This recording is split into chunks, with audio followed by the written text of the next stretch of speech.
We are hanging out with Siboniso Gaxa, a retired soccer player, on our Hanging Out feature this morning. And I'm taking your calls. I'll continue to take those voice notes as well on 0727021702. I'll come to them in a moment. Siboniso, you have played for several top clubs, locally, abroad as well. What would you say what was the highlight of your career? Yeah. What do you consider the most fulfilling chapter of your career? And I know it's an unfair question. No, it is. It is indeed. Old clubs were brilliant. Old clubs were brilliant. And most probably maybe the last one wasn't that great.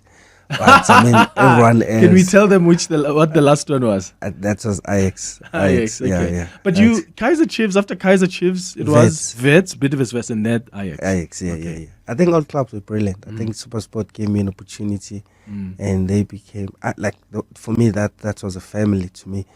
And leaving them, it was the hardest decision that I had to make. And joining Mamelodi Sundowns, oh man. The president at that time, President Petrus Motsepe, was unbelievable. I think this is at his early stages of what he wanted to do. What was his ambition? What was his goal? And now we can see. You can see. Yeah. But I was part of the players or the players that were involved at the beginning. At the early stages, it was unbelievable. But every club that I've played for, but Chiefs. But Chiefs, it's something else. Yeah. Yeah, when you play for Chiefs, you remain Chiefs for the rest of your life. Are you still a Chiefs supporter?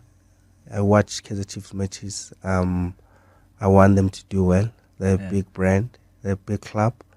And I they wish... to be recovering. Sort of. They won a cup, but it's good for them. At the same time, they're a big club, man. You can't just disregard such history. What do you think is wrong there?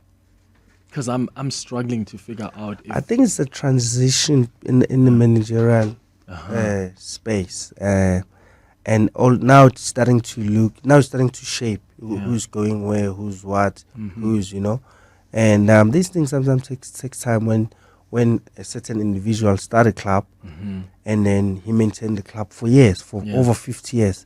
And then a new member must then take that position. It's not an easy transition, but I think Junior has shown his credibility, and I think that he has learned from his past mistakes, because he has made mistakes, but I think he has learned from those mistakes.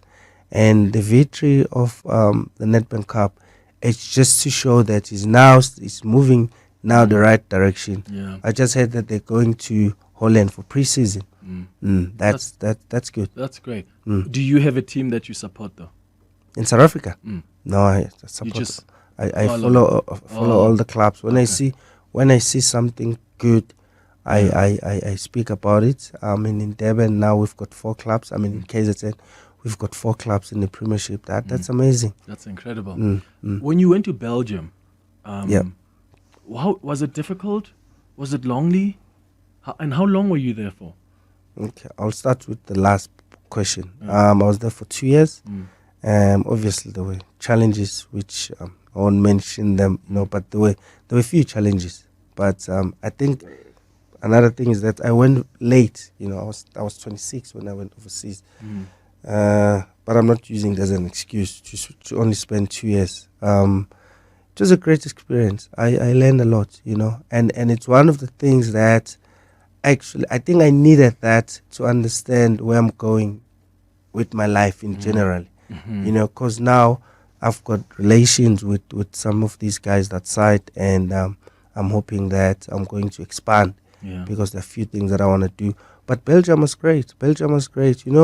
There's another city called Brussels. When you go to Brussels, it feels like it's Congo. There are a lot of African people, so it feels like Belgium. It's amazing to be in Belgium. I stayed in the Flemish side of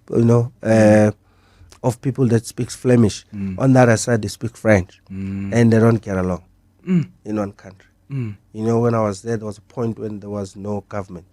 Jeez, because there was internal issues within the government. So it was amazing. But I was more on the side of the French Yeah. people because, you know, Did you French. learn any French?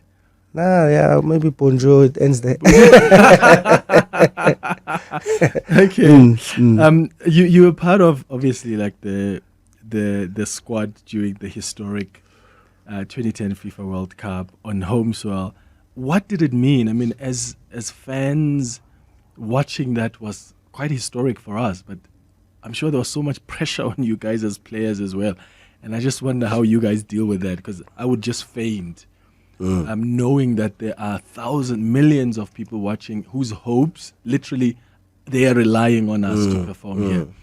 How was you being part of that experience, and what did it mean to also wear that Bafana jersey? No, I mean, it was unbelievable. It was being selected. That's a starting point. Being part of that club, I mean, part of the team, for me was one of my highest achievements, you know, in life. And also playing in an African soil, and for me that was great. Playing in South Africa, it was amazing, the support, and obviously there were doubts, you know, obviously from the European side about an African country hosting such an event. But, you know, we put it all together, and it was great. It was amazing. It was disappointing at the same time for the team not going through to the second round, you know, to fall short because of goal difference. But just being in the team was one of the most, it was amazing, man. You know, sometimes it's difficult to explain these things because it's just the feeling. You know, you're dealing with the feeling, you're dealing with your inner part. Yeah. So to explain it in words, you know, to make those, it's just difficult. But it was one of the most amazing experiences that I can ever, I mean, I don't know if I can ever achieve something closer to that. Yeah. Because for me, that was one of the biggest event ever, you know, that I've been part of. So it was amazing. Yeah. Thank you so much for the WhatsApp voice notes. So, Kabelo Mabalane, is that one of your favorite artists? Yeah, he's always been, man. Yeah. He's great. You know, when he was singing, when he used to sing quiet. Yeah. Yeah, no, he was unbelievable. I mean, this man, I mean, a number of them, but he used to invoke something in me. And I started believing in myself. And these are the small things, small details that changes someone's ideas or inspirations and ambitions. And I mean, I'm a child of Kwaito, and I was raised by Kwaito from a distance, from the radio. And these people changed my life because Mabati Kuzolunga, I knew Kuzolunga. You believe them. Yeah. Siboniso, thank you so much, man, for coming through to hang out with us, and all the best with your articles and all the best with your future plans. No, thanks guys for inviting me. And one thing that I wanted to mention, I just want to thank Jessica Mutaung. She's one of the few people that actually influenced me to go back to school. And she bought me books to read. Wow. She's amazing. So I want to thank her for that. Oh, and look at you now. Thank you so much. And yeah, big ups to Jessica Mutaung. Hanging out with Clement on 702. Let's walk the talk.